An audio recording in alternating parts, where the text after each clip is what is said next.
Com alegria e satisfação que cumprimentamos os nossos amigos e irmãos do portal Escola Dominical, com a gloriosa paz de nosso Senhor e Salvador Jesus Cristo. Estamos dando início a mais uma pré-aula, esta ferramenta que o portal Escola Dominical disponibiliza aos amigos e irmãos do portal Escola Dominical no início da semana, para que os irmãos possam melhor preparar a sua aula da Escola Bíblica Dominical. Leiam a revista das lições bíblicas, vejam esta pré-aula, leiam os textos de apoio que nós disponibilizamos ao longo da semana no site do portal Escola Dominical. Vejam os links que nós colocamos de outras videoaulas e de outros textos de apoio nas redes sociais do portal Escola Dominical, no Facebook, no Twitter, no LinkedIn.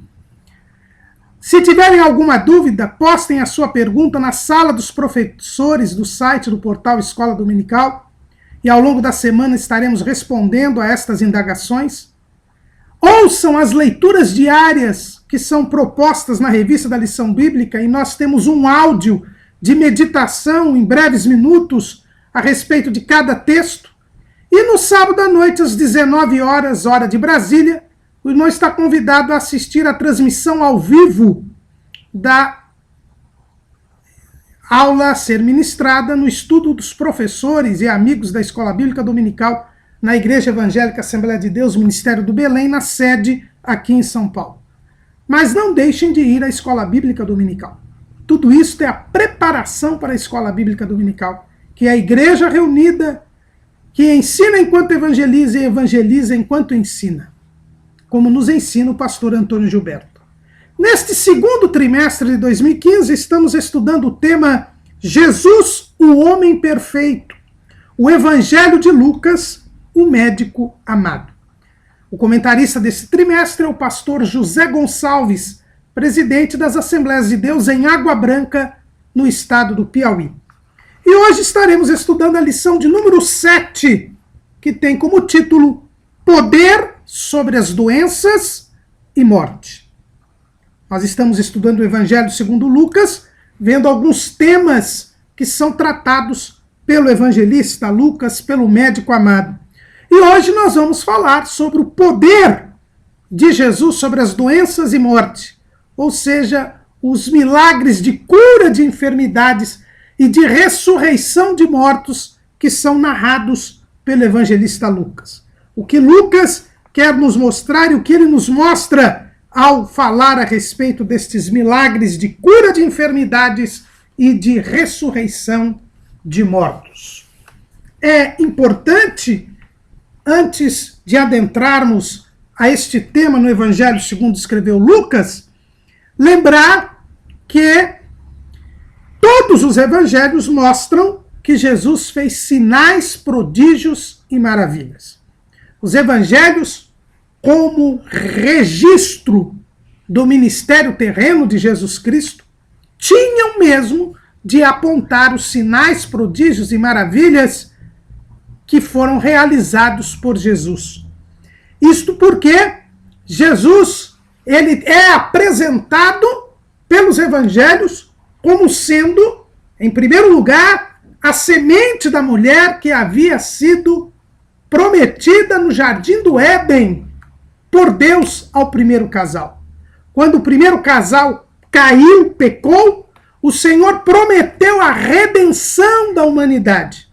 E nesta promessa, ele disse que da semente da mulher viria um que poria a inimizade entre o diabo e a humanidade e restauraria a amizade entre Deus e o homem.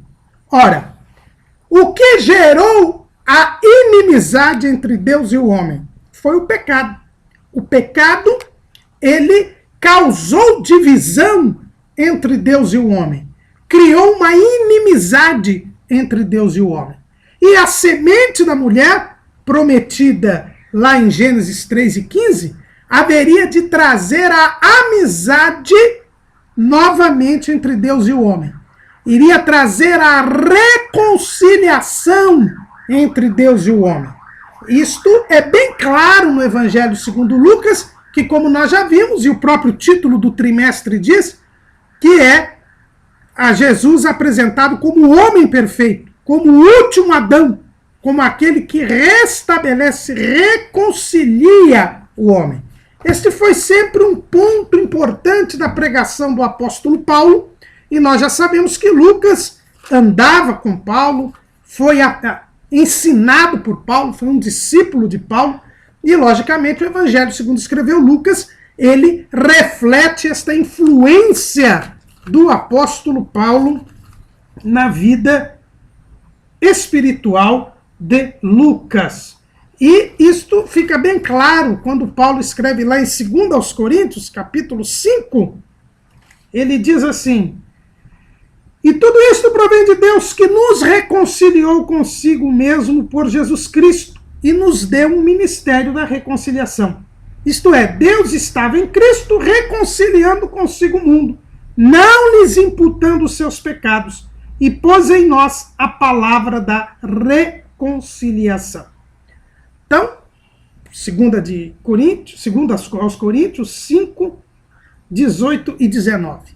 Esta reconciliação, né, que é o retorno da comunhão, é o objetivo do ministério de Jesus. Jesus mesmo disse isso na oração sacerdotal, lá no Evangelho, segundo escreveu João, capítulo 17, ele diz assim: para que todos sejam um, como tu, ó Pai, o és em mim e eu em ti, que também eles sejam um em nós, para que o mundo creia que tu me enviaste. João 17 e 21.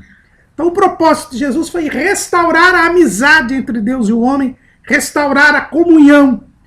Ora, o pecado, ele gerou essa divisão, essa inimizade que a semente da mulher veio desfazer.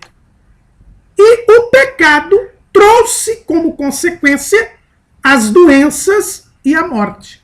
No próprio juízo que deu ao primeiro casal, o próprio Deus, lá no Éden, disse, no capítulo 3, versículo 19, no suor do teu rosto comerás o teu pão até que te tornes a terra, porque dela foste tomado, porquanto és pó, e em pó te tornarás. Como consequência do pecado, nós temos a degeneração, a corrupção do corpo humano. Tu és pó e ao pó tornarás. Então, como consequências do pecado, nós temos as enfermidades, as doenças, e nós temos a morte física. Se Jesus é a semente da mulher que veio alterar esta condição, ele não só veio tirar o pecado do mundo, como João Batista anunciou no dia seguinte ao batismo de Jesus. No primeiro dia do ministério terreno de Jesus, João se dirigiu ao povo, apontou para Jesus e disse: eis o Cordeiro de Deus que tira o pecado do mundo. Jesus veio tirar o pecado e as consequências do pecado, entre as quais a enfermidade e a morte física. É por isso que os evangelhos mostram um Jesus que faz sinais e maravilhas, que cura enfermos e que ressuscita mortos, mostrando que ele era o Messias, a semente da mulher, que veio desfazer as obras do diabo.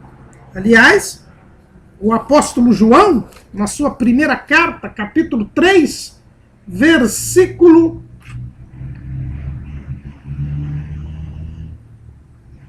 8. Quem comete o pecado é do diabo, porque o diabo peca desde o princípio. Para isto o Filho de Deus se manifestou, para desfazer as obras do diabo.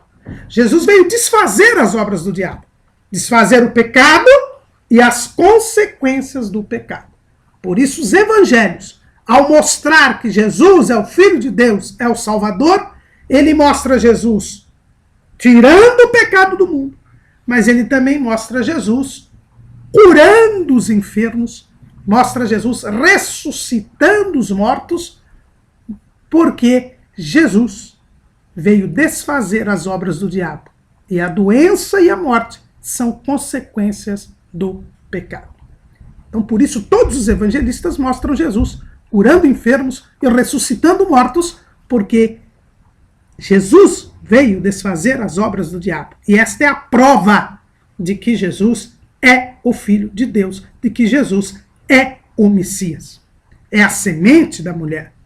Mas tem um outro aspecto. Para os israelitas, Jesus também tinha que fazer sinais, prodígios e maravilhas para mostrar que ele era o Messias. Isto porque Moisés, ao anunciar o Messias, a promessa do Messias ao povo, ele reafirmou esta circunstância.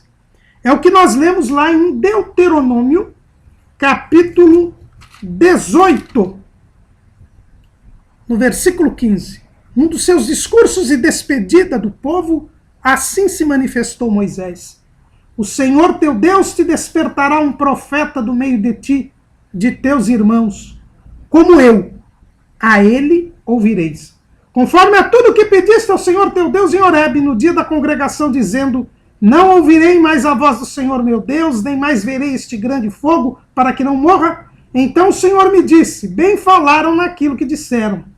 Eis, lhes suscitarei um profeta do meio de teus irmãos, como tu, e porei as minhas palavras na sua boca, e ele lhes falará tudo o que eu lhe ordenar.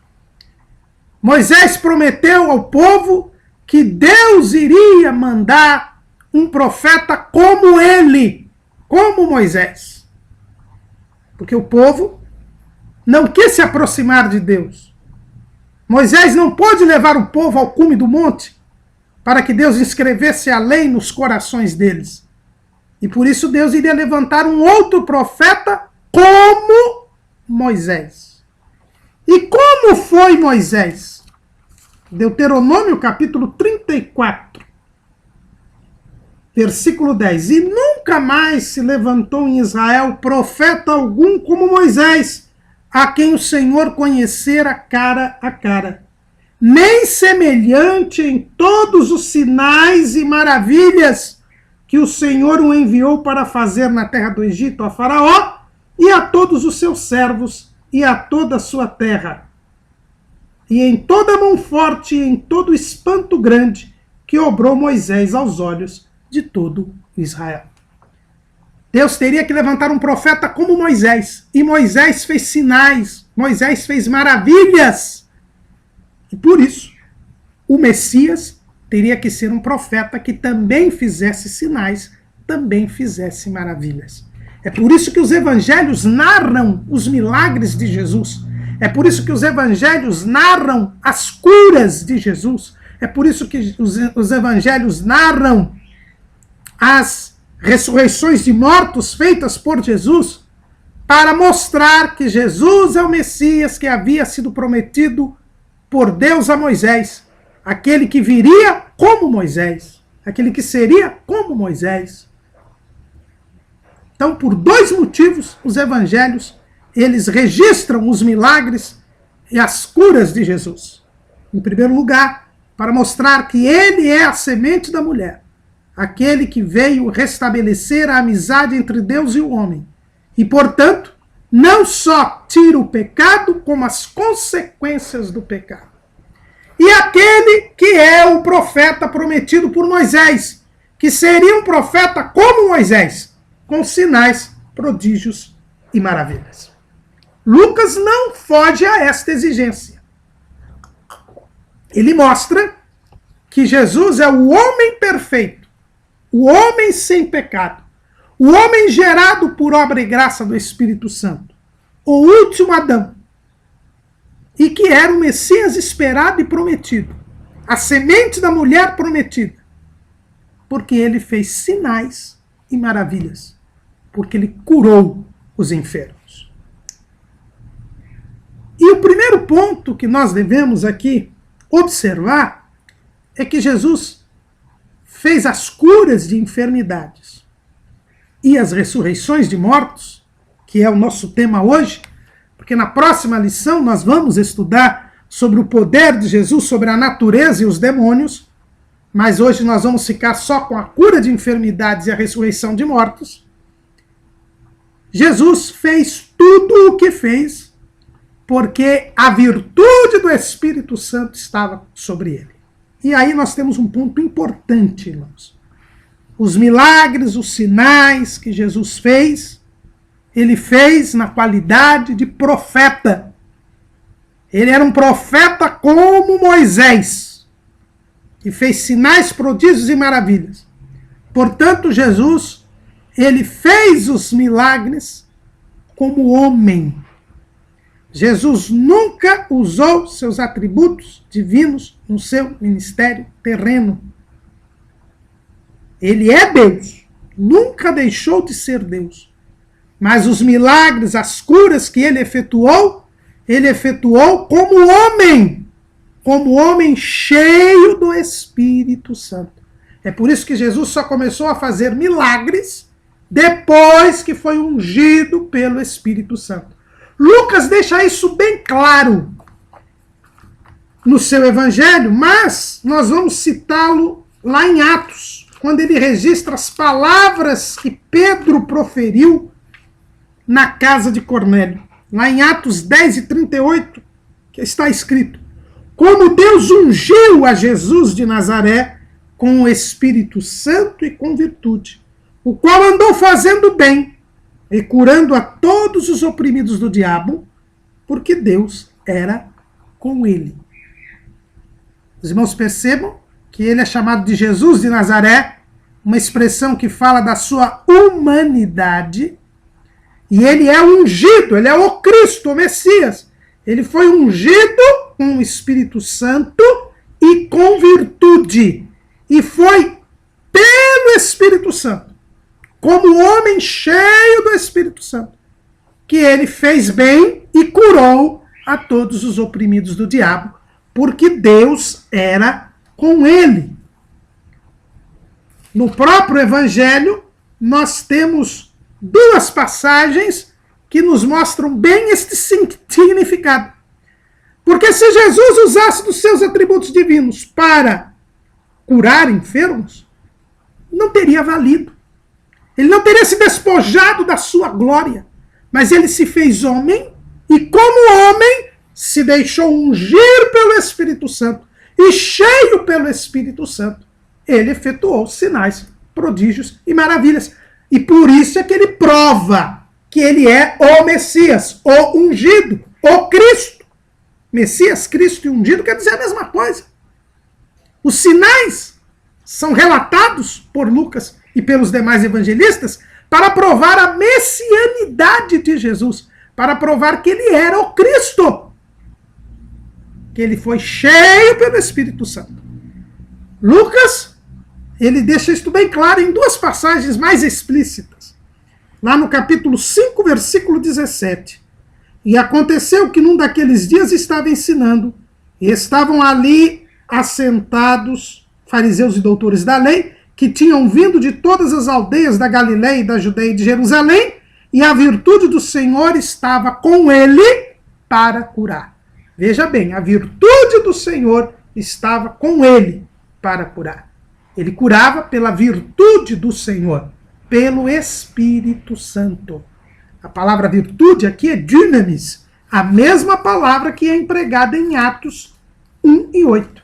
E mas recebereis a virtude do Espírito Santo que há de vir sobre vós, e ser-me-eis testemunhas, tanto em Jerusalém, como em toda a Judéia e Samaria, e até os confins da terra. Assim como Jesus foi cheio do Espírito Santo, ungido com virtude para curar, a igreja, os seus discípulos, na continuação da sua obra, tinham que ser também cheios do Espírito Santo, receber a virtude do Espírito Santo, para poderem ser testemunhas, para comprovarem que Jesus era o Messias. Como Jesus provou que era o Messias, fazendo sinais, prodígios e maravilhas, curando enfermos, ressuscitando mortos, pela virtude do Senhor, também a igreja, em prosseguimento à sua obra, teria que ter a virtude do Espírito Santo para também realizar estas mesmas obras. Vemos isso também em Lucas, capítulo 6, versículo 19. E toda a multidão procurava tocar-lhe, porque saía dele virtude, e curava a todos. Aqui, mais uma vez, Lucas mostra que Jesus estava com a virtude do Senhor. Do seu corpo saía a virtude e curava todos. Então Jesus operou milagres, operou curas de enfermidades, enquanto homem cheio do Espírito Santo, homem ungido com o Espírito Santo e com virtude. E o mesmo acontece com a igreja hoje. A igreja ela precisa ser cheia do Espírito Santo, cheia da virtude do Espírito Santo, que é o revestimento de poder, para poder realizar sinais, prodígios e maravilhas. É por isso mesmo que nós podemos entender o que Jesus diz lá em João, capítulo 14, versículo 12. Quando Jesus diz assim: na verdade vos digo que aquele que crê em mim também fará as obras que eu faço, e as fará maiores do que estas, porque eu vou para meu Pai.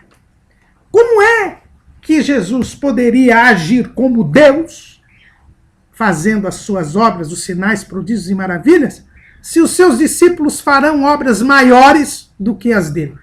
Se ele agisse como Deus, jamais alguém poderia fazer uma obra maior do que ele, porque ninguém poderia ser Deus ou maior do que Deus. Mas como Jesus operou como homem, ele disse que os seus discípulos poderão fazer obras maiores do que as que ele fez. Porque ele iria para o Pai, os céus estariam abertos, não haveria as limitações que houve no seu ministério terreno, voltado apenas para as ovelhas perdidas da casa de Israel, mas agora para todas as nações.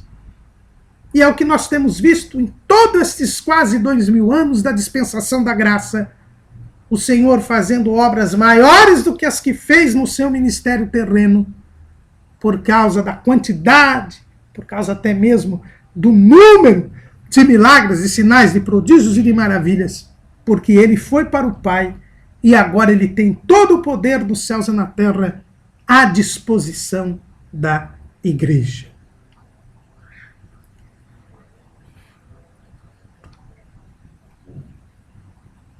Visto estes pontos importantes, e nós aqui fazemos um pequeno resumo. Primeiro, Jesus fez sinais, prodígios e maravilhas, curou enfermos, ressuscitou mortos, para mostrar que ele é a semente da mulher, que ele veio desfazer as obras do diabo, e as doenças e a morte física são consequências do pecado. Então ele tinha que tirar o pecado do mundo, mas ele tinha que também demonstrar o seu poder sobre a doença e sobre a morte. E em segundo lugar, para provar a Israel que ele era o Messias prometido por Deus a Moisés, o Messias anunciado por Moisés, um profeta que, como Moisés, também fez sinais, prodígios e maravilhas. Nós vamos, neste momento, tomar uma linha um pouco diferente, mais uma vez até, do que tomou o nosso comentarista. Ele fala nos seus tópicos sobre as doenças, perdão e cura, fala sobre a autoridade para curar e fala sobre a redenção do nosso corpo. Nós preferimos aqui elencar as 12 curas que Lucas relata no seu evangelho e as lições que essas curas relatadas por Lucas em seu evangelho mostram, e aí nós teremos logicamente as mesmas conclusões do nosso comentarista, mas seguindo um caminho mais bibliológico pelo texto da Bíblia. E nós vamos então, neste texto, nesta sequência, verificando como é que Lucas relata o poder de Jesus sobre as doenças e sobre a morte. Em primeiro lugar, é bom que nós lembremos que o poder de Jesus para curar enfermidades e o poder de Jesus para ressuscitar mortos não representa a imunidade do cristão com relação a doenças e à morte física.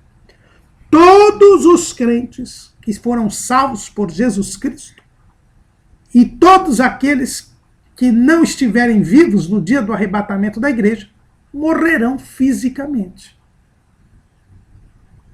Todos os discípulos morreram fisicamente dos tempos apostólicos. todos os crentes têm morrido ao longo desses quase 2000 anos de dispensação da graça. Muitos crentes têm ficado doentes. E isto não é sinal de que eles pecaram, de que eles não creram em Jesus. O poder de Jesus sobre as enfermidades e sobre a morte física não significa que nós sejamos imunes a isto. Isto porque a cura, e nós já dissemos isso agora há pouco, a cura ela é instrumental à salvação das almas. Jesus curou visando a salvação das almas. Jesus curou para mostrar que ele tinha poder sobre a cura, sobre as enfermidades, sobre a morte. Ele ressuscitou mortos para mostrar que ele tinha poder sobre a morte, que ele era o Messias, mas o papel do Messias é primeiro tirar o pecado do mundo. Foi isso que João Batista anunciou. Eis o Cordeiro de Deus que tira o pecado do mundo. E Jesus curava e ressuscitava mortos para mostrar que ele realmente tira o pecado do mundo. Porque ele tem poder sobre as consequências do pecado. Mas o alvo de Jesus é a salvação das almas. Isso fica bem claro no registro da terceira cura que Lucas registra no seu evangelho, que é a cura daquele homem paralítico numa casa na cidade de Cafarnaum, que está registrada lá no capítulo 5, a partir do versículo 17 até o 26 do Evangelho segundo Lucas. Nós todos conhecemos a história.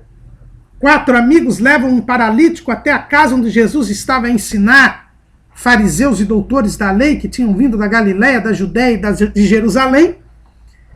Não conseguem entrar na casa que estava lotada, sobem pelo telhado, destelham a casa e colocam a cama, o paralítico com a sua cama, na frente de Jesus naquela casa. Jesus olha para aquele paralítico e diz: perdoados estão os teus pecados.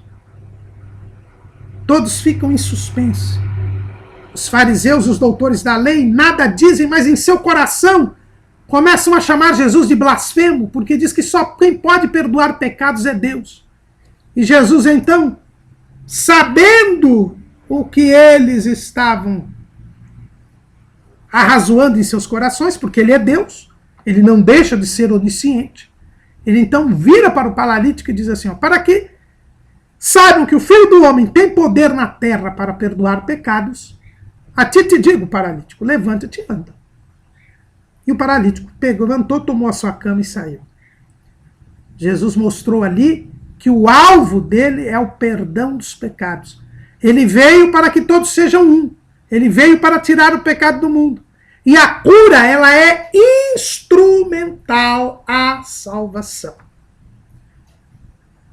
Há sempre curas quando esta cura leva à salvação.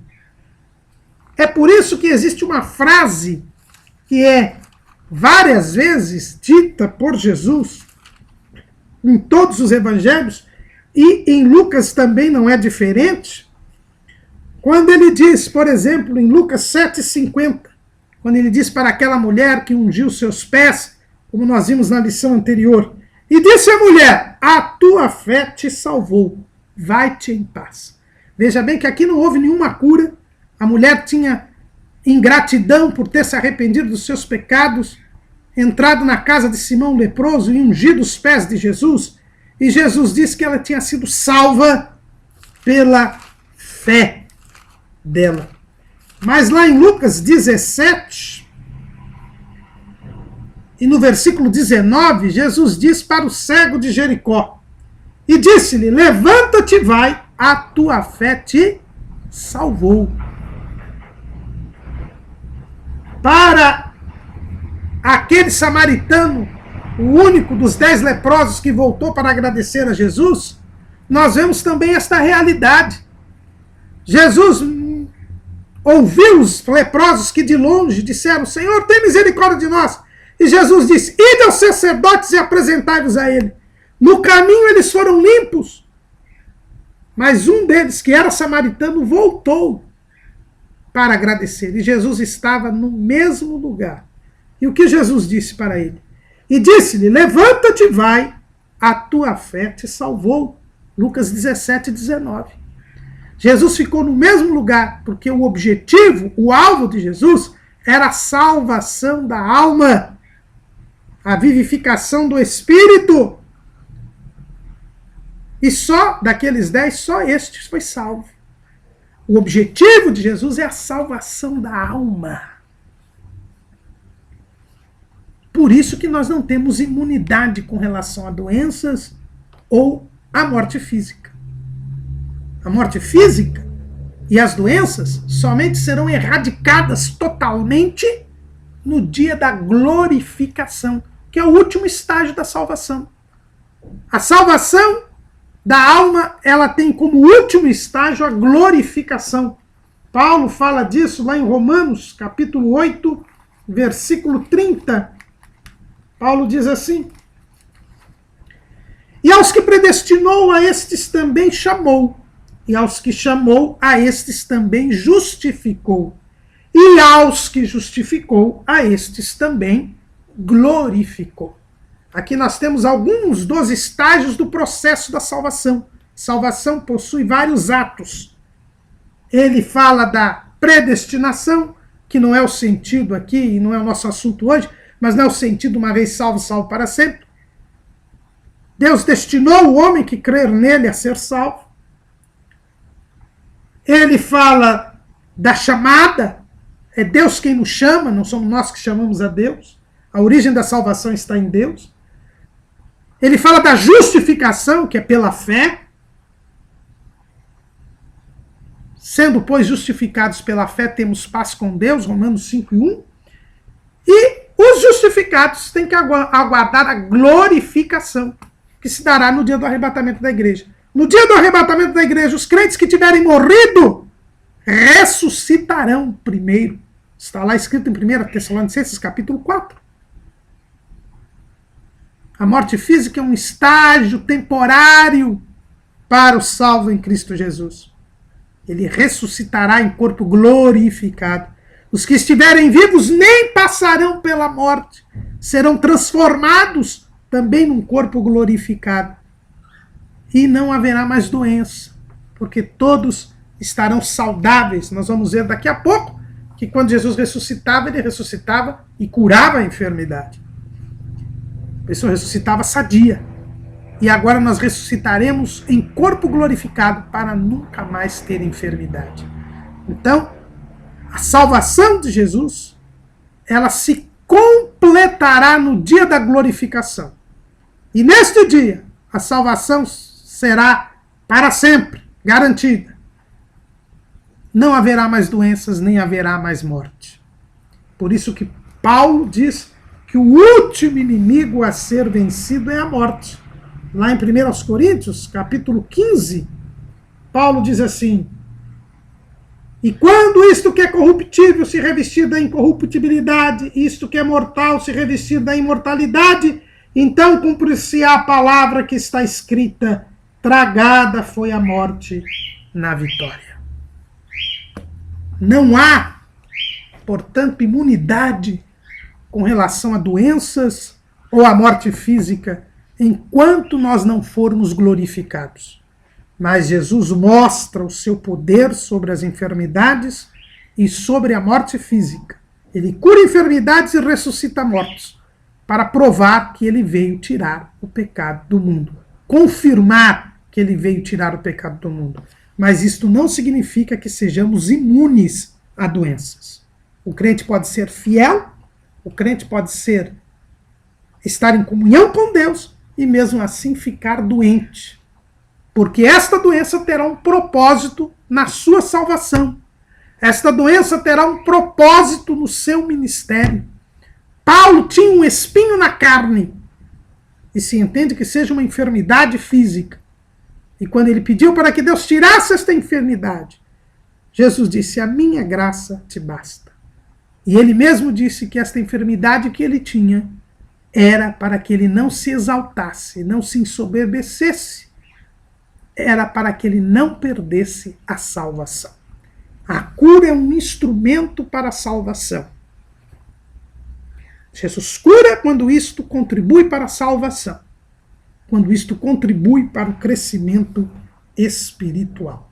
Mas ele tem poder para curar, para mostrar que ele veio tirar o pecado do mundo. Entendido então que não mais tem imunidade às doenças e à morte, vamos observar aqui as curas mencionadas no Evangelho segundo Lucas e aprendermos qual o papel do poder de Jesus sobre as doenças e a morte, como isto se deu e quais as lições que ele tem a nos ensinar. Já na sinagoga de Nazaré, Jesus mostrava que tinha vindo para curar os quebrantados do coração e dar vista aos cegos. Lá em Lucas capítulo 4, versículos 18 e 19, na sinagoga de Nazaré, Jesus, ele, mesmo não tendo realizado muitos milagres ali, pela incredulidade do povo, ele disse que ele era o Messias, que havia sido prometido lá no capítulo 61 de Isaías, que viria para curar os quebrantados do coração e dar vista aos cegos. Isso deve ser interpretado tanto literalmente como espiritualmente. Jesus veio nos curar do pecado, mas veio também curar as nossas enfermidades. Jesus veio dar visão espiritual para nós, mas também Jesus veio dar visão material para os cegos. A primeira cura mencionada pelo evangelista Lucas é a cura da sogra de Pedro, que se encontra lá no capítulo 4, no versículo 37 até 44. Aliás, até 40. Então aqui nós temos a primeira cura. E nesta primeira cura da sogra de Pedro, nós temos algumas lições importantes a aprender que se repetem ao longo do Evangelho. Em primeiro lugar, é que a cura sempre é uma conjunção, uma conjugação da compaixão de Jesus com a compaixão das pessoas. Quando nós lemos lá, no capítulo 4, versículo 38, ora, levantando-se Jesus da sinagoga, entrou em casa de Simão. E a sogra de Simão estava enferma com muita febre e rogaram-lhe por ela. Jesus curou a sogra de Pedro porque havia um pedido das pessoas que moravam nas casas, provavelmente do próprio Pedro, para que Jesus a curasse. Havia compaixão por parte das pessoas que conviviam com a sogra de Pedro. E aí a Bíblia diz que, e inclinando-se para ela, repreendeu a febre e esta a deixou. Mas Jesus também mostra sua compaixão. Ele não soube da notícia e simplesmente disse, febre, sai. Não. Ele foi até o quarto onde estava a sogra de Pedro. Ele se aproximou dela, se inclinou para ela. Provavelmente conversou com ela, viu o estado dela, sentiu o que ela estava sentindo, teve compaixão e aí repreendeu a febre. Lucas mostra Jesus como aquele médico compassivo, aquele que não só cura, mas aquele que sente a dor do doente e por isso cura. O que move Jesus é a compaixão. A cura é uma demonstração do amor de Deus, da compaixão de Deus. Deus, através de Jesus, sente o que nós sentimos. Compadece-se, ou seja, padece junto, sofre junto e por isso cura. Isto é uma constante, tanto que na sequência da cura da sogra de Pedro, ainda neste mesmo relato, Lucas diz que outras pessoas ao pôr do sol vieram e Jesus curou a todos. Mas olha o que Jesus fez. E ao pôr do sol, Lucas 5,40, e ao pôr do sol, todos os que tinham enfermos de várias doenças lhes traziam, e pondo as mãos sobre cada um deles, os curava. Lucas é o único evangelista, nos diz Fritz Rienecker, e nós colocamos aí em nosso esboço, é o único evangelista que diz que Jesus impunha as mãos. Esta imposição de mãos já mostra o contato, a aproximação, a compaixão. É por isso que os crentes devem também impor as mãos sobre os enfermos. E a Bíblia diz que Jesus punha a mão sobre cada um deles. Jesus não curava em massa. Ele não queria demonstrar poder.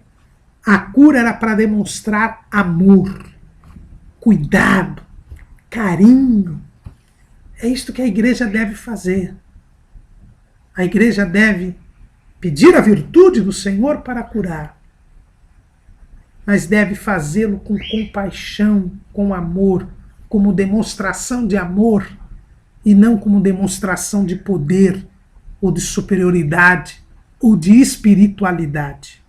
Devemos sempre, irmãos, lembrar que Jesus era compassivo, se inclinou para a sogra de Pedro, impôs as mãos sobre cada um dos enfermos que foram até a casa de Pedro lá em Cafarnaum.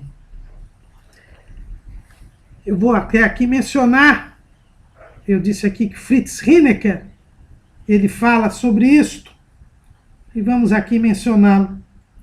Jesus impunha as mãos em cada doente, curando-o. Portanto, dedicou-se de forma muito especial a cada um. Não realizava curas em massa. Jesus falou diante de milhares, mas seu alvo era a salvação da alma pessoal. Ainda hoje, Jesus é assim. Nós temos sido imitadores de Cristo? Temos compartilhado da dor com aquele que precisa ser curado? Muitos dizem, eu orei e não curei porque eu não tive fé ou porque o doente não teve fé. Mas antes de eu ter fé ou do doente ter fé, é preciso que eu tenha amor. O que movia Jesus a curar os enfermos era a compaixão, era o amor.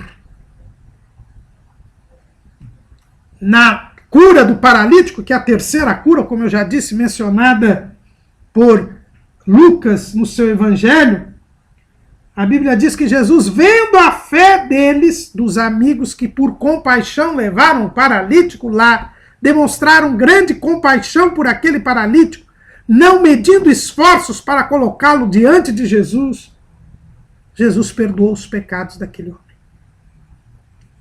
E depois o curou. O móvel é a compaixão. A segunda cura mencionada por Jesus, por Lucas, no seu evangelho, é a cura de um leproso, que está lá em Lucas capítulo 5, versículos 12 a 14. Aqui, Lucas narra que um homem cheio de lepra se aproximou de Jesus, colocou seu rosto em terra e disse, Senhor, se quiseres, bem podes limpar-me. E a Bíblia diz que Jesus tocou aquele homem e disse, quero ser limpo. Primeira coisa, aquele homem era leproso, da cabeça aos pés. A Bíblia diz que ele era cheio de lepra. E, portanto, ele não poderia se aproximar de ninguém. Se não ler lá em Levítico, capítulo 13, versículos 44 a 46, o irmão vai ver que o leproso, ele, quando passava, ele deveria gritar imundo, imundo, para que as pessoas se afastassem dele. Ele quebra a lei e vem ao encontro de Jesus. Jesus dele não se afasta. Ele adora Jesus. E, ao adorar a Jesus, ele diz, se quiseres, bem podes limpar. Senhor. Reconhece a divindade de Jesus. Reconhece que Jesus é o Messias. E Jesus, então, não só não se afasta, como lhe toca. Isso era cerimonialmente indevido. Jesus não podia tocar naquele homem, mas ele toca. É o carinho, é a compaixão de Jesus. Um homem totalmente leproso, da cabeça aos pés. Jesus o toca e diz: quero ser limpo. E na mesma hora aquele homem foi limpo, e ninguém podia acusar Jesus de tocar um homem imundo, porque ao tocá-lo aquele homem se tornou limpo. É o carinho, a compaixão, o amor de Jesus sendo demonstrado para aquele homem. E logo em seguida esta cura, Lucas nos traz algo interessante. Ele diz assim no capítulo 5, versículo 16: porém ele retirava-se para os desertos e ali orava.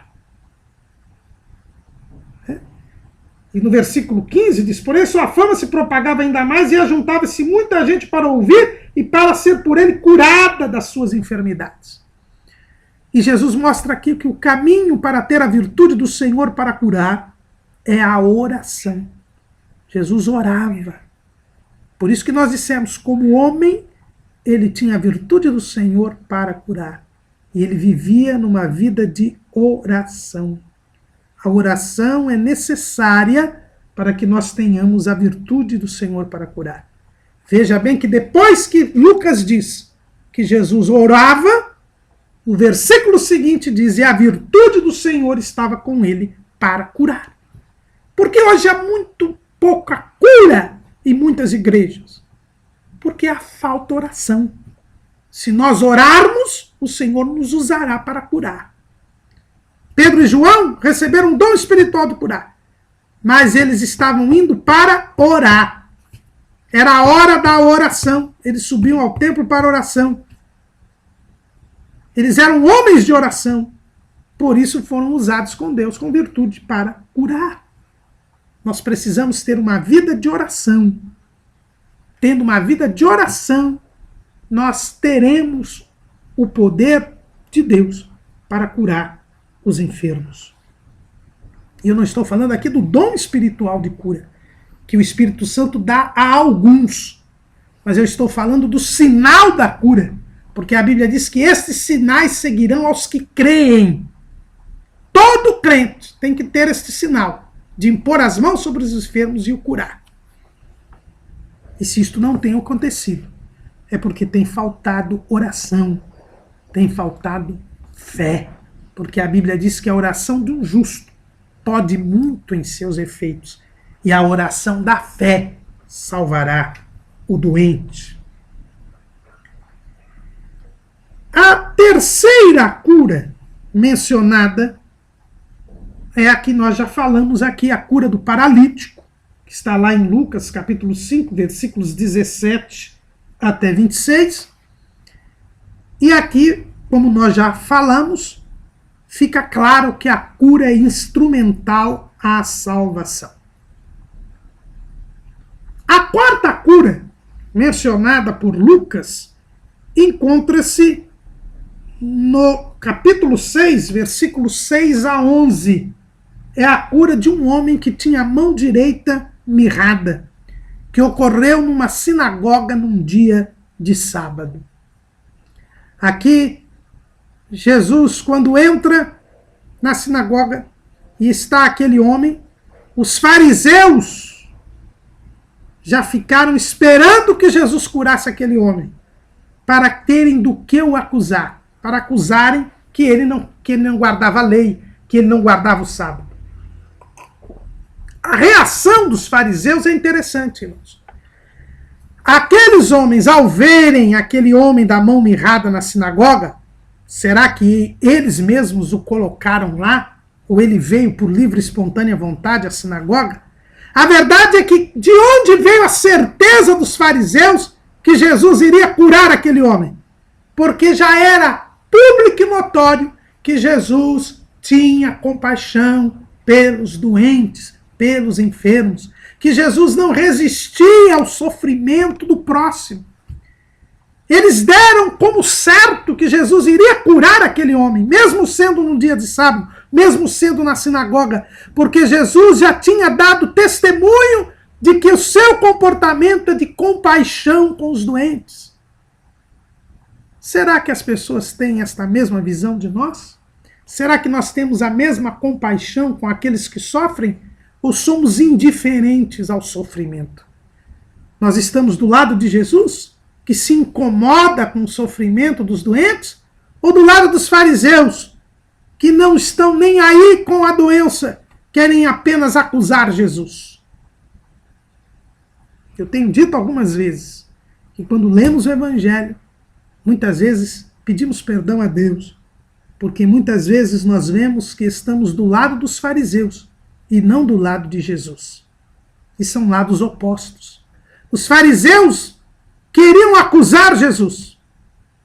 Não olhavam para o sofrimento daquele homem que tinha uma mão mirrada. E sabiam que Jesus não iria deixar passar esta situação sem curar aquele homem. E Jesus curou aquele homem e mostrou que ele não estava quebrando o mandamento do sábado. Por quê? Ele pergunta aos fariseus. Então Jesus lhes disse, Lucas 6:9, uma coisa vos hei de perguntar, é lícito nos sábados fazer bem ou fazer mal? Salvar a vida ou matar? E olhando para todos em redor, disse ao homem, estende a tua mão. E ele assim o fez, e a mão lhe foi restituída sã como a outra. Os fariseus nada tiveram que dizer, porque fazer bem não era proibido no sábado. Eles é que não queriam que aquele bem fosse feito. Eles estavam a pecar, sob o pretexto do sábado.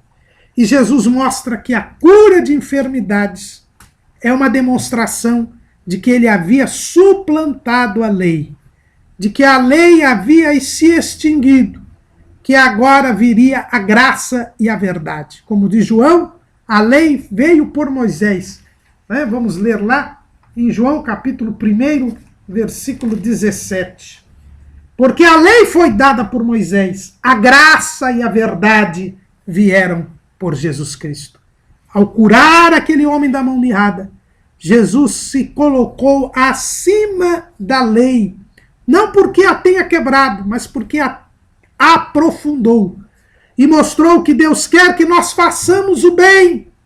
Mas para fazermos o bem, nós devemos ser, como ele, ungido com o Espírito Santo e com virtude. Nesta quarta cura, Jesus mostra que a compaixão, o amor que é demonstrado na cura da enfermidade é maior do que o formalismo legal, é maior do que a aparência exterior da lei. A quinta cura mencionada por Lucas encontra-se em Lucas capítulo 6, versículos 17 e 18. E descendo com eles, parou num lugar plano, e também um grande número de seus discípulos, e grande multidão de povo de toda a Judéia e de Jerusalém, e da costa marítima de Tiro e de Sidom, os quais tinham vindo para o ouvir e serem curados das suas enfermidades, como também os atormentados dos espíritos imundos, e eram curados. E toda a multidão procurava trocar-lhe, porque saía dele virtude e curava a todos. Nós já falamos esta passagem. Jesus curava a todos. Todos vinham ao seu encontro para lhe tocar, para dele sair virtude. E nesta quinta cura, nós aprendemos que de Jesus sai virtude. E o corpo de Cristo hoje é a igreja. E, portanto, deve sair virtude hoje também. As multidões devem procurar a igreja para receber a cura de enfermidades, receber o perdão dos seus pecados. A sexta cura mencionada por Lucas encontra-se no capítulo 7, versículos 1 a 10. É a cura do servo do centurião de Cafarnaum. Esta cura é importante porque se trata de um servo e o centurião, que não era judeu, era romano, ele pede que os anciãos dos judeus vão falar com Jesus porque o seu servo estava moribundo, estava à morte. Aqui, mais uma vez, nós temos a conjugação da compaixão de uma pessoa com a compaixão de Jesus. Assim como tinham pedido para que Jesus curasse a sogra de Pedro. Assim como aqueles amigos levaram o paralítico para que ele fosse curado. Aqui o centurião de Cafarnaum, ele demonstrando ser um homem compassivo, um homem amoroso, um romano, irmãos, um capitão romano, ele jamais, na cultura romana, se importaria com a doença de um servo. Mas aquele centurião era diferente. Ele rogou pelo seu servo, pediu que Jesus o curasse. E quando Jesus está se dirigindo à casa daquele homem, aquele homem, sabendo que Jesus, pelo cerimonial judaico, não poderia entrar na casa de um gentil, não querendo constranger Jesus, manda ali alguns amigos dizer: olha, o senhor não precisa vir aqui, basta que o senhor dê uma ordem e o meu servo será curado. Como eu sou comandante, dou ordens aos meus soldados, aos meus 100 comandados. O centurião comandava 100 homens. Jesus então exalta a fé deste centurião e diz: olha, nunca vi fé igual aqui em Israel. E na mesma hora o servo foi curado, para provar que Jesus também curava à distância. Uma cura individual que demonstrava compaixão, junto com a compaixão do centurião de Cafarnaum. Mas Jesus também curava à distância, a provar que não era o seu corpo que era milagroso, mas o poder de Deus que estava nele. É por isso que nós devemos buscar o poder de Deus para poder curar enfermos. A 7ª cura mostrada, relatada, narrada por Lucas são as curas feitas em resposta à pergunta de João Batista. Lá em João, capítulo 7, vamos ler a partir do versículo 18. E os discípulos de João anunciaram-lhe todas estas coisas. E João, chamando 2 dos seus discípulos, enviou-os a Jesus, dizendo: és tu aquele que havia de vir, ou esperamos outro? E quando aqueles homens chegaram junto dele, disseram: João Batista enviou-nos a perguntar-te: és tu aquele que havia de vir, ou esperamos outro? E na mesma hora curou muitos de enfermidades e males e espíritos maus, e deu vista a muitos cegos. Respondendo então Jesus, disse-lhes: ide anunciar a João o que tendes visto e ouvido, que os cegos veem, os coxos andam, os leprosos são purificados, os surdos ouvem, os mortos ressuscitam, e aos pobres anuncia-se o Evangelho. E aqui nós vemos, mais uma vez, o que falamos já no início desta videoaula, de que Jesus fez sinais e maravilhas, curou enfermos para provar que ele era o Messias. João Batista estava preso, depressivo, e lhe veio uma dúvida: será que este que eu anunciei é o Cristo mesmo ou vai vir outro? Será que eu já terminei meu ministério? E ele manda 2 discípulos dele tirarem esta dúvida com Jesus. E Jesus tira esta dúvida, realizando sinais, prodígios e maravilhas. Então, nesta 7ª cura, nós vemos que a cura de enfermidades e a ressurreição de mortos, ela era comprovação de que Jesus é o Messias. E é o que deve acontecer nos dias de hoje. Em Marcos 16 e 20, nós já lemos aqui, é dito que, tendo eles partido, pregaram por todas as partes, cooperando com eles o Senhor e confirmando a palavra com os sinais que se seguiram. Cura de enfermidades, operação de maravilhas, sinais e prodígios confirmam a palavra de que Jesus é o Cristo, confirmam o Evangelho. João Batista certamente não teve mais nenhuma dúvida e pôde terminar os seus dias na face da terra, certo de que havia cumprido o seu ministério como precursor de Jesus. E Jesus provou que era o Messias através da cura de enfermidades. William Hendrickson, que é comentarista do livro de Lucas, que nós colocamos aí também, um dos grandes comentaristas do Novo Testamento, ele diz ainda que neste episódio Jesus mostra que o alvo é a salvação das almas. Ele diz, olha, eu curei enfermos, os cegos veem, os roxos andam, os leprosos são purificados, os surdos ouvem, os mortos ressuscitam, que é o maior milagre que tem, a ressurreição de mortos. E aos pobres anuncia-se o evangelho. Tudo isso é feito para que o evangelho seja pregado, para que o evangelho seja confirmado. O alvo de Jesus é a salvação. A cura é instrumental. É por isso que os missionários Daniel Berg e Gunnar Wingren estavam corretíssimos quando colocaram o lema das Assembleias de Deus como Jesus salva, cura, batiza com o Espírito Santo e brevemente voltará. O alvo da igreja é a salvação. E a cura é um instrumento para comprovar a salvação. A oitava cura, mencionada pelo evangelista Lucas, encontra-se em Lucas, capítulo 8, versículos 43 a 48. É a cura da mulher do fluxo de sangue. Nesta cura, Lucas, que é um médico, mostra que Jesus é o médico dos médicos. Como diz um conhecido hino que é cantado hoje em dia, Jesus vai além da medicina. Olha o que nós lemos lá em Lucas, capítulo 4, versículo 43. Capítulo 8, versículo 43. E uma mulher que tinha um fluxo de sangue havia 12 anos, e gastara com os médicos todos os seus haveres, e por nenhum pudera ser curada, chegando por detrás dele, tocou na orla do seu vestido, e logo estancou o fluxo do seu sangue. Jesus é o médico dos médicos. Ele vai além da medicina. Ele cura onde o médico não pode curar, porque ele tem poder sobre as enfermidades.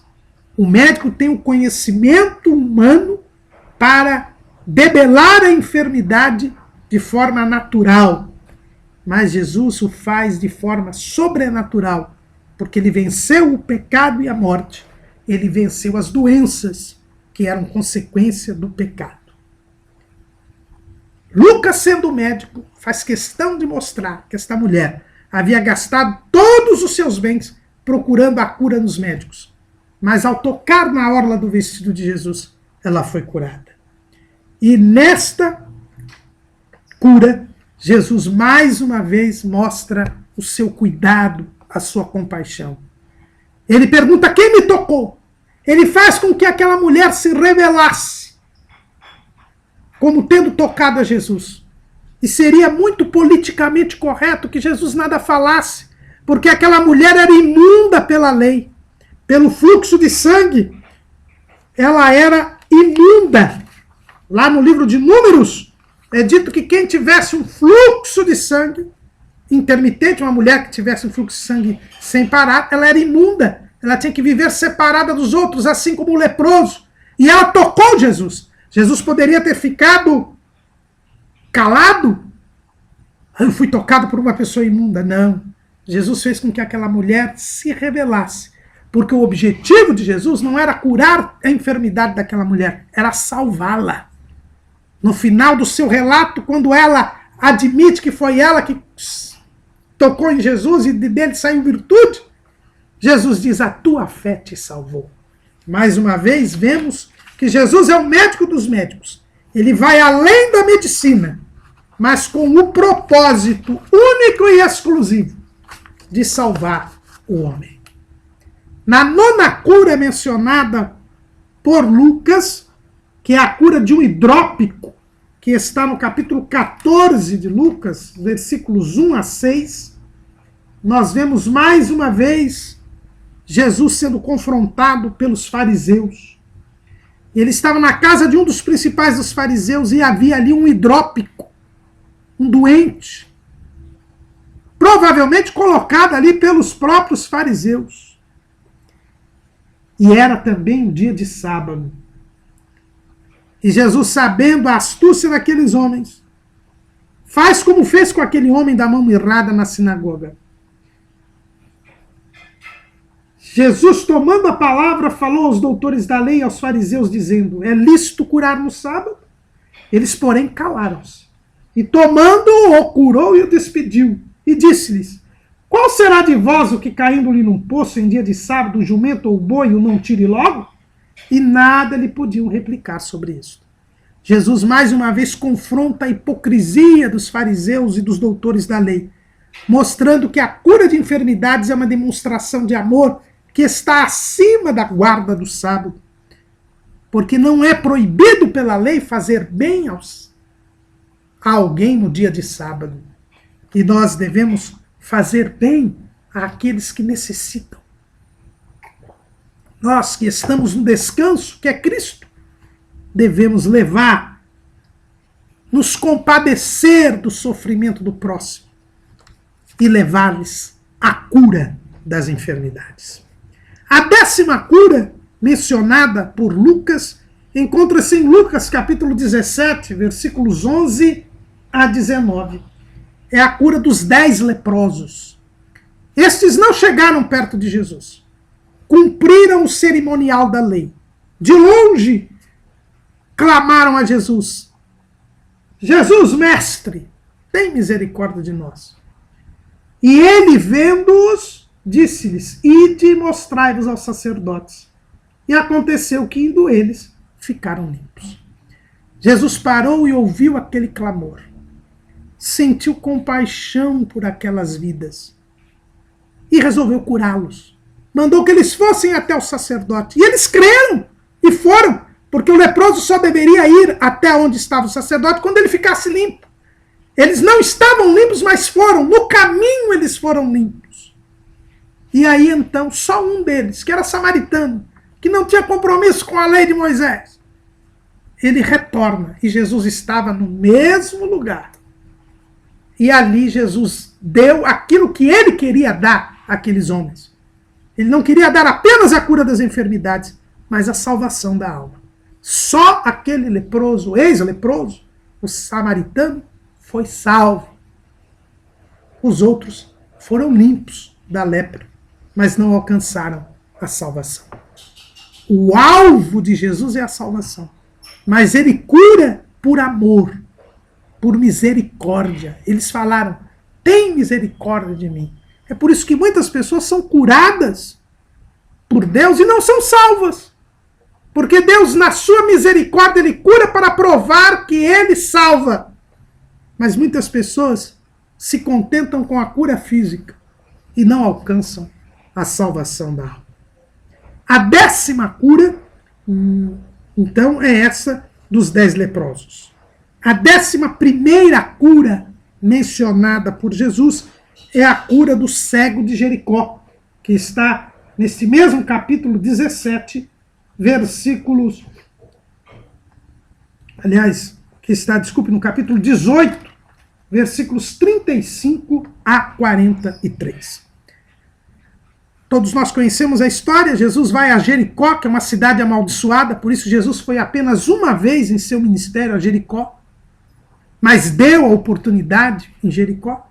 E aquele homem que mendigava, ao ouvir aquele barulho, aquele rumor, pergunta o que está acontecendo e dizem que é Jesus de Nazaré que está passando.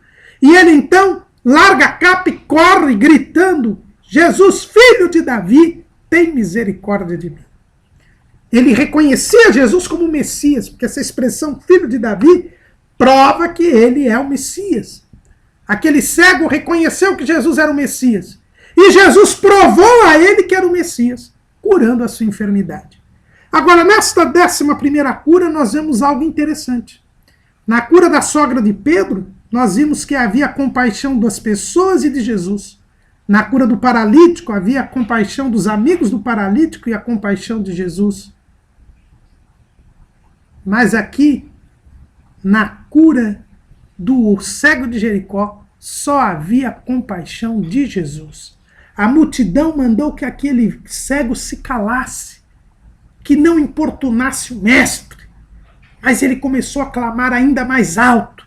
E Jesus então mandou que lhe trouxessem aquele cego.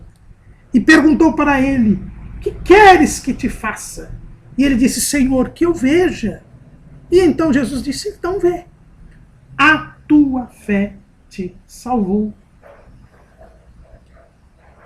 Mesmo quando não há compaixão das pessoas, há a compaixão de Jesus. O amor de Jesus é superior ao amor dos homens. É o amor de Deus. E nesta 11ª cura nós aprendemos que mesmo quando os homens não quiserem, Jesus curará para salvar aquela vida. Mesmo que não haja compaixão dos homens, Jesus curará as enfermidades para provar que ele é o Messias e para dar a salvação aos homens.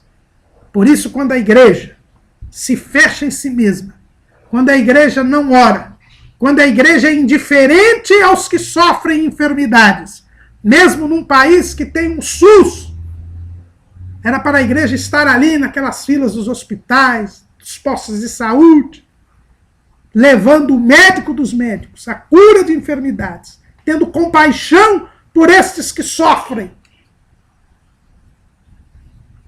Mesmo quando a igreja não faz isso, Jesus continua curando. Jesus continua curando.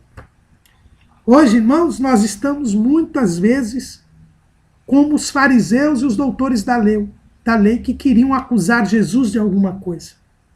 Nós andamos acusando muitas pessoas que têm se levantado aí pregando cura de enfermidades, em movimentos que muitas vezes não têm respaldo bíblico, mas eles andam curando e dizendo que Jesus cura, e andam curando os enfermos.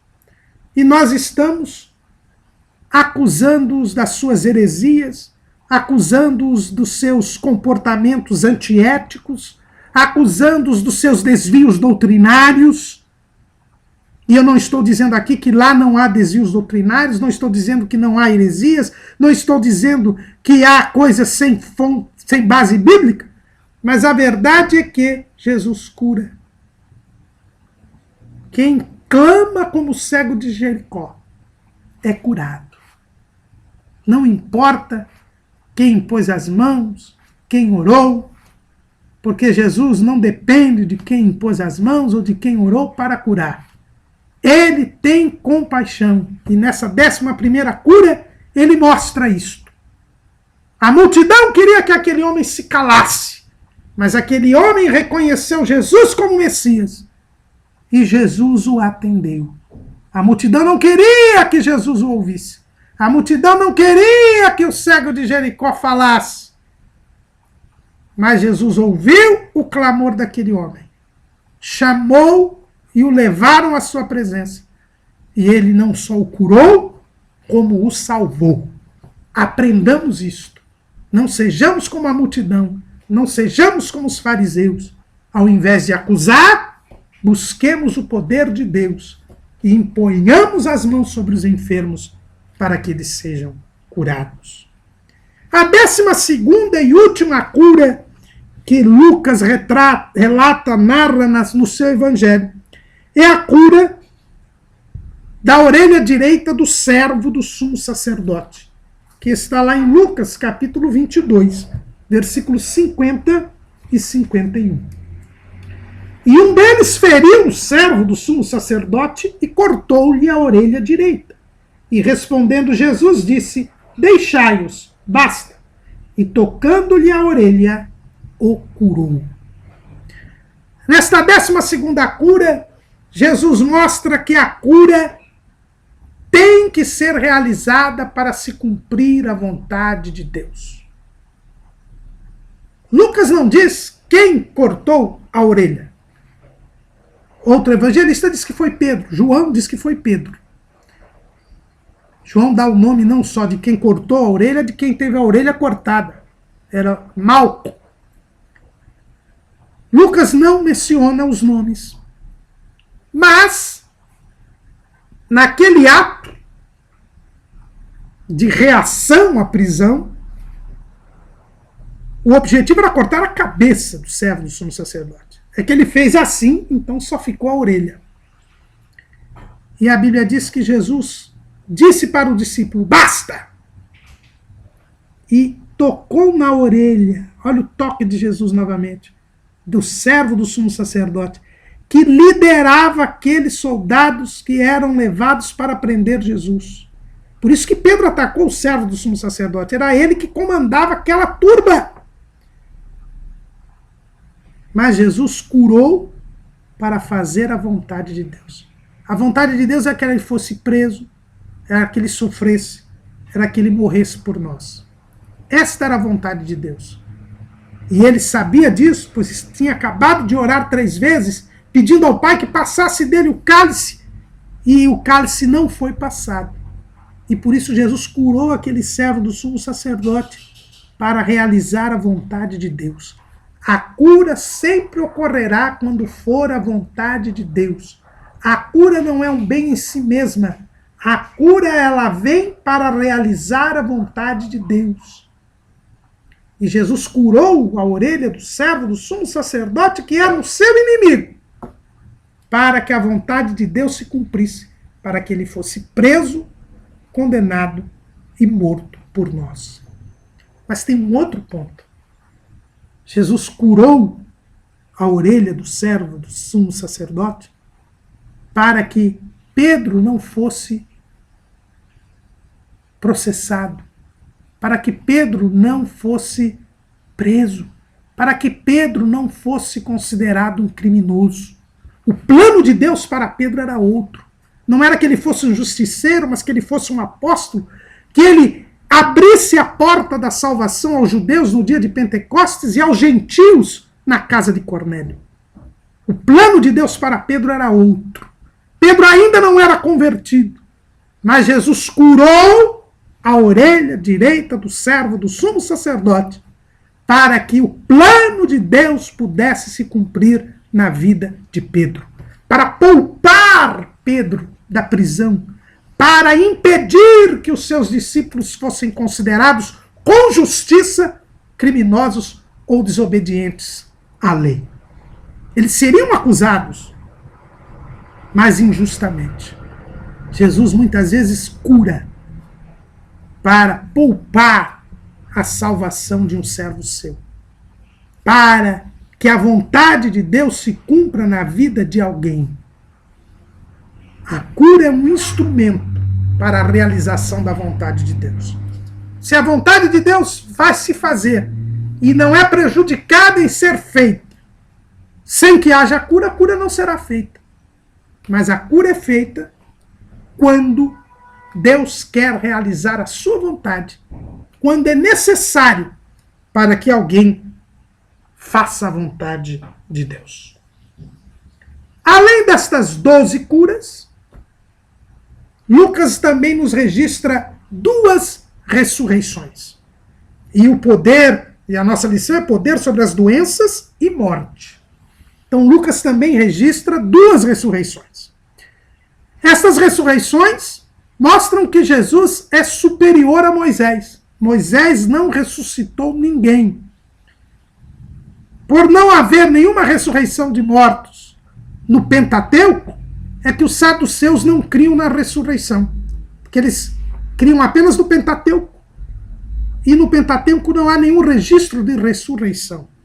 E por causa disso eles não criam na ressurreição. Mas Elias e Eliseu realizaram ressurreição de mortos. Mas Jesus foi superior a Elias e a Eliseu. Por quê? Em primeiro lugar, porque Jesus efetuou 3 ressurreições. Eliseu fez 2, uma quando estava vivo e outra já morto, e Elias fez uma ressurreição. Então, já pelo número, nós vemos que Jesus ressuscitou mais gente. Ele ressuscitou o filho da viúva de Naim, a filha de Jairo e Lázaro. O Evangelho segundo Lucas só registra a ressurreição do filho da viúva de Naim e da filha de Jairo. Mas não é só pela quantidade, é também pela qualidade que Jesus mostra que era superior a Elias e a Eliseu. Elias obteve a ressurreição do filho da viúva de Sarepta após uma oração angustiante. Porque, diante da morte do filho da viúva de Sarepta, ele ficou numa situação difícil E ele clamou a Deus, misericórdia, porque a morte daquele filho, daquela viúva, comprometia o seu ministério. E Jesus ouviu o clamor de Elias e ressuscitou aquele moço. Deus atende ao clamor de Elias no momento de angústia, onde Elias reconhece a sua fraqueza. O mesmo acontece com Eliseu. Eliseu clama a Deus incessantemente para que o filho da sunamita fosse ressuscitado. E ele clama com insistência, coloca o seu corpo sobre o corpo do menino. Também numa situação angustiante, já que ele havia prometido que aquela mulher teria um filho que ela nem tinha pedido. E Deus ouve também o clamor de Eliseu e ressuscita aquele menino para não comprometer o ministério de Eliseu. E a segunda ressurreição de Eliseu, Eliseu já estava morto, e a Bíblia diz que ele morreu doente. Para que o povo de Israel não tivesse dúvida alguma de que Eliseu foi realmente um profeta fiel até o fim, apesar de morrer doente, Deus permite aquela ressurreição quando jogam aquela pessoa no túmulo de Eliseu. E aí o povo fica certo de que Eliseu era um profeta de Deus fiel. E por isso tinha realizado sinais. E que o Messias seria um profeta que também realizaria sinais. Depois de Eliseu, nenhum outro profeta fez sinais a não ser Jesus. Então aquela ressurreição tinha o propósito de não comprometer o ministério de Eliseu e de manter viva na mente do povo de Israel que o Messias seria um profeta que realizaria sinais, como tinham sido Elias e Eliseu. Mas Jesus, nas duas ressurreições, ele faz coisa diferente. A primeira ressurreição narrada por Lucas é a ressurreição do filho da viúva de Naim, que se encontra lá em Lucas capítulo 7, versículos 11 a 17. Aqui Jesus é movido pela compaixão. Beda, um pai da igreja, diz o seguinte, nós colocamos aí em nosso esboço. Disse o evangelista que o que primeiro moveu o Senhor foi a misericórdia, quando viu a mãe, e que depois ressuscitou o filho para dar-nos, por um lado, um modelo de misericórdia, e por outro, um motivo de crer em seu poder maravilhoso. Quando Jesus está chegando a Naim, com a multidão, e vem a multidão com o féretro do filho da viúva, o que o moveu foi o choro daquela mulher, a aflição daquela mulher. Ele primeiro se compadeceu da mulher, e é por isso que ele se dirige a ela e diz, não chores. E então ele vai até o esquife, e ali toca no morto, e diz, levanta-te. E o jovem se assentou no caixão e começou a falar. Não foi uma oração de angústia para não haver o comprometimento do ministério. Foi o exercício do poder de Deus, da autoridade sobre a morte. Movido pela dor da viúva, que agora perdia o seu filho único, Jesus vai e de livre e espontânea vontade mostra a sua autoridade sobre a morte.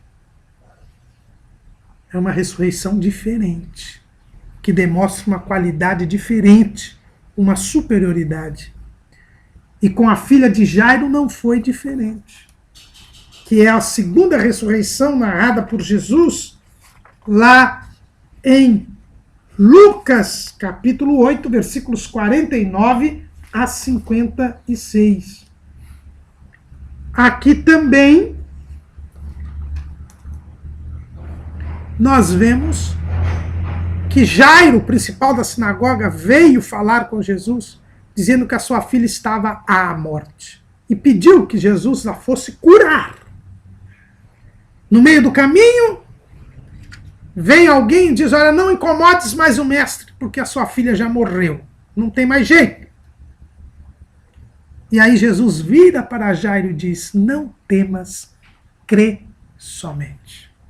Jesus, mais uma vez, toma a iniciativa de ressuscitar aquele morto. E vai até a casa de Jairo. Lá chegando, diz que a menina dorme, não morre, e todos aqueles que ali passam a zombar de Jesus. Jesus não permite que ninguém veja pela sua incredulidade. Chama Pedro, Tiago, João, o pai e a mãe da menina, vão ao quarto, se dirige àquela menina e diz, levanta-te. E a menina se levanta e Jesus a manda dar de comer para ela. Também uma iniciativa própria, não para comprometimento do ministério, mas para mostrar que ele era o Messias, que ele tinha vindo tirar o pecado e a consequência do pecado, que é a morte física. Por isso, a ressurreição de mortos é o maior milagre que Jesus apresenta. E ele mostra o seu poder sobre a morte física, mostrando que ele é o Messias. E ele é superior a Moisés, Elias e Eliseu. Nos 2 episódios de ressurreição, nós temos algumas lições. Em primeiro lugar, o imenso cuidado e a compaixão do Senhor. Assim como Jesus fazia nas curas de enfermidades, ele dá um tratamento individual, compassivo, ele toca no moço que estava no esquife e manda ele se levantar, ele toca na filha de Jairo, que estava morta sobre a cama, e a manda se levantar. Ele se dirige pessoalmente aos mortos e manda que eles se levantem. É a demonstração da compaixão e do cuidado de Jesus. E Jesus, como disse Beda, foi primeiro movido pela compaixão pela mãe do filho da viúva, pela viúva de Naim, para depois ressuscitar o filho da viúva. Ele foi movido por compaixão a Jairo, para depois ressuscitar a sua filha. Também, Jesus mostra com a ressurreição dos mortos a sua superioridade sobre o cerimonial da lei. Assim como a cura das enfermidades mostra que nós estamos na graça, que nós estamos além da lei, também aqui nós vemos que Jesus está além da lei. Jesus tocou o filho da viúva, Jesus tocou a filha de Jairo. E a lei dizia que não se poderia tocar o morto. Está lá em Números 19:11. Não se poderia tocar os mortos. Mas Jesus tocou os mortos e os trouxe à vida, mostrando que ele veio trazer uma dispensação superior à lei. Também nos 2 episódios de ressurreição, nós aprendemos que Jesus faz a obra completa. Ele não só ressuscita, como ele ressuscita a pessoa sadia. Quando o jovem se assentou no esquife, ele já começou a falar. Sinal que ele estava bom, sadio, sem nenhuma doença. Porque o doente normalmente não gosta de falar. Fica quieto. E quando Jesus ressuscita a filha de Jairo, manda que lhe dessem de comer. Porque ela já tinha apetite, ela estava sadia. Porque normalmente um doente também não tem apetite. Jesus faz a obra completa. Ele ressuscita o morto, mas o morto está sadio. E por quarta e última lição que nós aprendemos nos 2 episódios da ressurreição, é que Jesus pode nos fazer despertar da morte espiritual e nos esclarecer. Matthew Henry é quem faz esta observação ao falar do milagre da ressurreição da filha de Jairo. Nós colocamos aqui em nosso esboço o comentário de Matthew Henry. Ele diz o seguinte: mas Cristo lhes disse, não choreis, não está morta, mas dorme. O Senhor queria dizer, no caso dela em particular, que ela não estava definitivamente morta, mas que logo seria ressuscitada, de forma que seria para os seus amigos como se ela tivesse dormido por algumas horas. Mas isto é aplicável a todos os que morrem no Senhor. Portanto, não devemos nos entristecer por eles como aqueles que não têm esperança, porque a morte é apenas um sono para eles, não só como um descanso de todos os trabalhos pesados dos seus dias e do tempo, mas haverá uma ressurreição, pela qual caminharemos e viveremos para todas as glórias da eternidade. Esta foi uma palavra consoladora que Cristo disse a estes panteadores. A morte física para o crente é apenas um estágio passageiro. Nós dormimos no Senhor. Isso não quer dizer que você não tenha consciência depois que morrer. Não. Não é o sono da alma. Dormir no Senhor significa que a morte ela é tão passageira quanto um sono. No dia da glorificação, os que morreram em Cristo ressuscitarão. E a morte física terá passado. E aqueles que não morreram nunca experimentarão, porque serão transformados. A ressurreição dos mortos, a ressurreição de mortos que Jesus fez, nos faz lembrar que Jesus tem domínio sobre a morte física. Que a morte física é, quando muito, uma passagem, algo passageiro para o crente. E mais do que isto, é uma figura daquilo que Jesus veio nos tirar, que é a morte espiritual.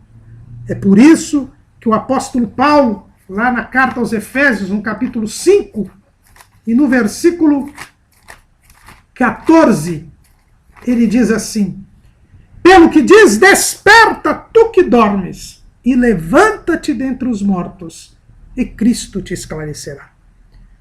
Ao ressuscitar mortos, que voltaram a morrer, Jesus dava um sinal, uma figura, um tipo daquilo que ele veio nos fazer, que é que nós nos levantemos da morte espiritual, tenhamos uma nova vida, uma vida eterna com Cristo Jesus. E esta vida somente virá depois que nós nos levantarmos e formos esclarecidos pelo Senhor, tivermos uma vida de comunhão com Ele, para ser guiados por Ele e para crescer espiritualmente com Ele. É por isso que tanto para o filho da viúva de Naim, quanto para a filha de Jairo, Jesus disse: levanta-te. Levanta-te dentre os mortos, e Cristo te esclarecerá. E para nós terminarmos esta aula, é bom vermos que Lucas mostra que Jesus é o compassivo, o homem perfeito, o homem movido pelo amor, que cura as enfermidades, ressuscita mortos, para mostrar que ele é o Messias, que ele é a semente da mulher, que veio reatar a comunhão com Deus. Mas ele não deixou isto apenas para si. Ele delegou para os seus discípulos. Em Lucas capítulo 9, versículo 1, diz, versículos 1 e 2, e convocando seus 12 discípulos, deu-lhes virtude e poder sobre todos os demônios e para curarem enfermidades. E enviou-os a pregar o reino de Deus e a curar os enfermos. Em Lucas capítulo 10, versículo 1, e depois disso designou o Senhor ainda outros 70 e mandou-os diante da sua face de 2 em 2 a todas as cidades e lugares onde ele havia de ir. Versículo 9. E curai os enfermos que nela houver, e dizei-lhes: é chegado a vós o reino de Deus. Jesus delegou, num treinamento ainda, num estágio, os discípulos, os 12 e os outros 70, para curar os enfermos. Este poder que Jesus tem sobre as doenças e sobre a morte não ficou apenas em Jesus. Também foi delegado aos seus discípulos. E por isso, nós devemos pregar o evangelho completo. Nós devemos dizer que Jesus salva, mas também dizer que Jesus cura. Jesus cura para salvar, mas ele não deixa de curar. E nós, como seus discípulos, devemos prosseguir neste evangelho completo de sinais, prodígios e maravilhas. Será que nós temos feito isso? Busquemos a Deus em oração como Jesus buscou. E certamente nós iremos demonstrar que Jesus é o Cristo, confirmar a pregação do Evangelho, curando enfermos e ressuscitando mortos.